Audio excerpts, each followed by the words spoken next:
what is the relevance of religion in contemporary world, in the contemporary times, and particularly in connection with the pursuit of happiness? So that's where I would bring up my second point that I left, this collective responsibility which is together, and then there is an individual responsibility as well. How many of you saw the movie Diwar? Okay, brilliant. How many of you remember the dialogue between Amitabh Bachchan and Shashi Kapoor, where Amitabh Bachchan talks to Shashi Kapoor and says, "Mere paas bangla hai, gaadi hai, naukar hai, chakar hai, tere paas kya hai?" And we know Shashi Kapoor says, "Mere paas maa." 2022, cut to 2022, and the dialogue has changed. Where Amitabh Bachchan says to Shashi Kapoor, "Mere paas Lamborghini hai, mere paas Ferrari hai, mere paas Bentley hai, mere paas Audi hai, tere paas kya hai?" And Shashi Kapoor says, "Mere paas parking space hai."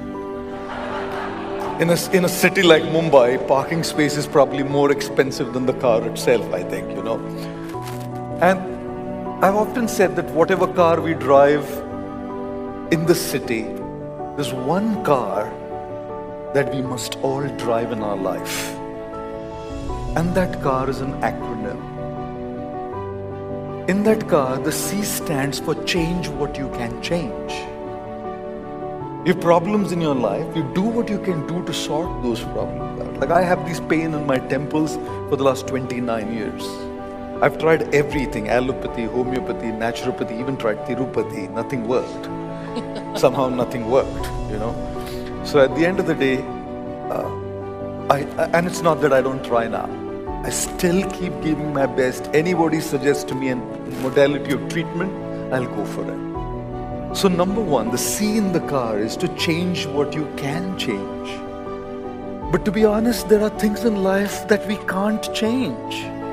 Imagine a terminally ill patient at home. The doctor says 2 months to live.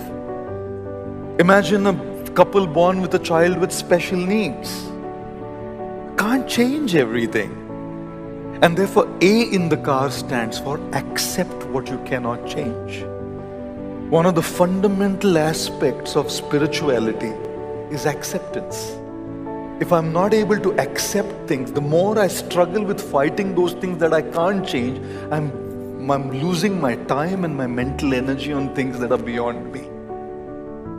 And therefore, to come to terms with the fact that this is how much I can change, but there are things that I can't, so the second aspect is acceptance.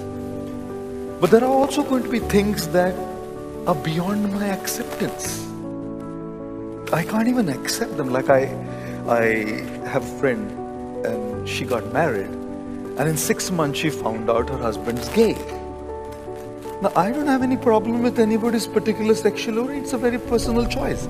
But for her to be in that relationship is extremely toxic. So then that brings us, she couldn't change it. He's hardwired. She couldn't accept it. That brings us to the third thing, which is the R in the car.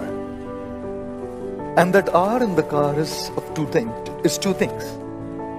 The first aspect of R is to remove yourself from a situation that you can't accept. So for her, she didn't have any other resort, any other way out, but to remove herself out of that relationship. And she did. She did seek a divorce, and the divorce went through. But there are so many situations in our lives where you can't even remove yourself. There are people whom I know are working a job and the bosses are like bloody toxic. But you can't get another opportunity. You're stuck there. You can't change the boss.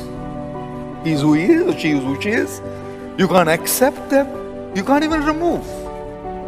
And there's so many such examples that could be given of a situation like that. Here, just an example of a toxic boss. And therefore, then the R stands for rise above what you cannot accept. I was in New York and I was flying from New York to Chicago. Just the day before, me and my friend were walking. I live in Manhattan when I go to New York, and we were walking around and we went to the One World Observatory, went up and we watched it all. It was fantastic. Stood down at the massive building, humongous. And the next day when we flew, when the flight took off and gained altitude, I saw this very same building. The building hadn't changed. It was exactly the same. It stayed in the same place. It was as huge. It But because I had risen above, it started seeming to be insignificant and small to me.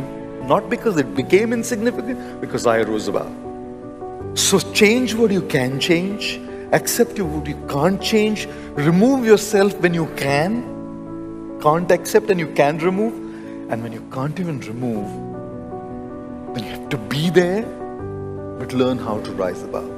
That is where I feel, whether call it religion, call it spirituality, that is the contribution of spiritual culture in modern times.